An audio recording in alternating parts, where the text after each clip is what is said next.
ആനപ്രാന്ത് അല്ലാണ്ട് എന്ത്? ആനപ്രാന്താണെങ്കിലേ അവനൊരു കഴിവുണ്ട്. 7 കിലോമീറ്റർ അപ്പുറത്തുള്ള ഏത് ആനയുടെ ചങ്ങലക്കിളിക്കാൻ കേട്ടാലും അവന് തിരിച്ചറിയാൻ പറ്റും. അങ്ങനെയാണെങ്കിൽ അതെനിക്കൊന്നും അറിയണമല്ലോ. എടാ ഇപ്പൊ പോയ ആനയുടെ പേരെന്ന് പറഞ്ഞോടാ.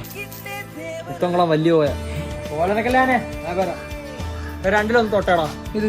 അപ്പൊ നാളെ ആനയൂട്ടിന് പോവാം. അപ്പൊ ഇതെന്തോ? ഇത് ഗജമേള. അപ്പൊ നീ ഇന്നലെ പോയത്? അത് പകൽപ്പൂർവടാ. കാശ് ഇന്നലെ അവിടെ കുത്തിയോടെ അറിഞ്ഞാലോ നീ? നമ്മളെ കണ്ണനാന ഒന്നാം പാപ്പാനെ കുത്തിയാണോ? എന്റെ പൊന്നെ അതൊന്നും അല്ല. പിന്നെന്ത് ഊറ്റി ഒരു പപ്പനാന കുത്തിയതാ.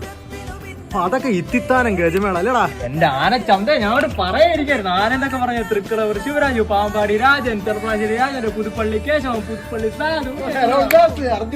ഇതൊക്കെ ഏതാണ്? ഇത് തമിഴ്നാട്ടിലാണ്. തമിഴ്നാട്ടിലാണ്. ഇതൊന്നുമല്ല. കോയമ്പത്തൂര് വാസു, സേലം, മണികണ്ഠൻ, കൊടൈക്കനാൽ, മധുരക്കണ്ണൻ, പേട്ട, മുത്തുച്ചാമി. ഏതാണേടാ? ശിവരാജ്. ഞാൻ ആ വരുന്നേ.